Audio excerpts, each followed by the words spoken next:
আসসালামু আলাইকুম ওয়া রাহমাতুল্লাহ। প্রিয় দর্শক, মাগরিবের পর ৩ বার সূরা ইখলাস পড়লে কি হয়? কি বলেছি? মাগরিবের পর, মাগরিবের নামাজের পর মাত্র ৩ বার সূরা ইখলাস পড়লে কি হয়? আপনি জানলে অবাক হবেন। হ্যাঁ প্রিয় দর্শক, এতই দামি, এতই কার্যকরী, এতই পাওয়ারফুল এই সহজ আমল যা আপনি কখনো শুনেন নাই। আজকে এত একটি দামি আমল আপনাদের সাথে শেয়ার করতে যাচ্ছি।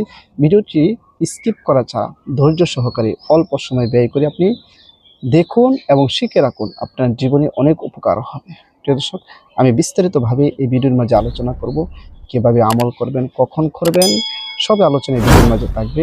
আপনাকে ধৈর্য সহকারে শুধু দেখতে হবে এবং শুনতে হবে।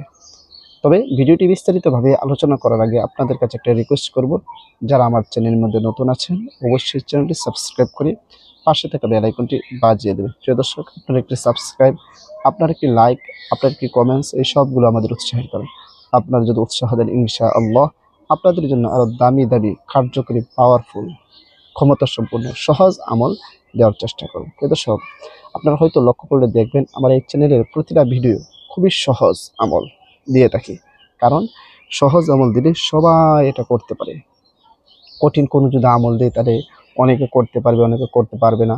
আমি চাই যে প্রতিটা মানুষ আমার আমলগুলো করুক এবং প্রতিটা মানুষ উপকৃত হোক। একজনে করে উপকৃত হবে, আরেকজনে করতে পারবে না, এটা আমার কাছে ভালো লাগে না। তাই আমি এরকম সহজ আমলগুলো দিই যেগুলোর মাধ্যমে আপনারা সবাই উপকৃত হতে পারবেন। প্রিয় দর্শক, সেই ধারাবাহিকতায় আজকেও খুবই সহজ একটি আমল সূরা ইখলাসের মাধ্যমে দিচ্ছি। আপনারা জানেন সূরা ইখলাস প্রতিটা মানুষই জানে, প্রায় মানুষ, প্রতিটা বলবো না, প্রায় মানুষ জানে। শুদ্ধ অশুদ্ধ সেটা বিষয় আছে, কিন্তু প্রতিটা মানুষই পারে। তো যেহেতু প্রতিটা মানুষ পারে তাহলে এটা সহজ এবং সূরাটাও একেবারে ছোট। তা যারা অশুদ্ধ হয়, যারা পারে কিন্তু অশুদ্ধ হয়, তাদের জন্য আমি সূরাটা আগে মস্ক করে নিচ্ছি, সেখান থেকে শিখে নেবেন। মস্ক পড়ে নিচ্ছি, তার সাথে সাথে পড়ে শিখে নেবেন, ইনশাল্লাহ ঠিক হয়ে যাবে। আমি একবার মস্ক করে নিই, এরপর আমলটা বিস্তারিত বলতেছি। আউযু বিল্লাহি মিনাশ শাইতানির রাজীম। বিসমিল্লাহির রহমানির রহিম। কুল হুয়াল্লাহু আহাদ। কুল হুয়াল্লাহু আহাদ। আল্লাহুস সামাদ। লাম ইয়ালিদ ওয়ালাম ইউলাদ ওয়ালাম ইয়াকুল লাহু কুফুয়ান আহাদ। এরকম ভাবে আপনারা মস্ক করে নেবেন। মস্ক করে আমলটি করতে বসবেন। আপনি কখনের কথা বলছি? যে মাগরিবের নামাজের পরের কথা বলছি।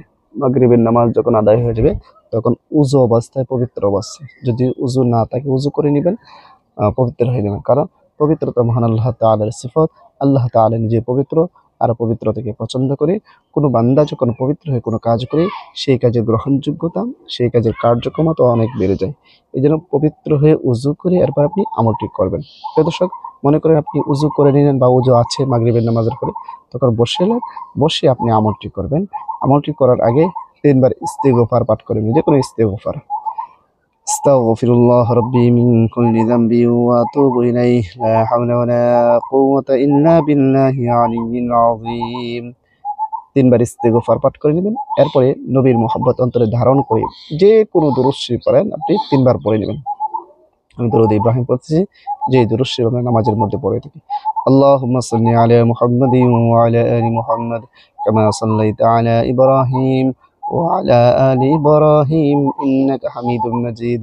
আল্লাহুম্মা বারিক আলা মুহাম্মাদিন ওয়া আলা আলি মুহাম্মাদ কামা বারাকতা আলা ইব্রাহিম ওয়া আলা আলি ইব্রাহিম ইন্নাকা হামিদুম মাজিদ। এরকম ভাবে ৩ বার ইস্তেগফার এবং ৩ বার দুরূদ শরীফ পাঠ করবেন। পাঠ করার পরে আপনি সূরা ইখলাস পাঠ করবেন। আউযু বিল্লাহি মিনাশ শাইতানির রাজীম। বিসমিল্লাহির রহমানির রহিম।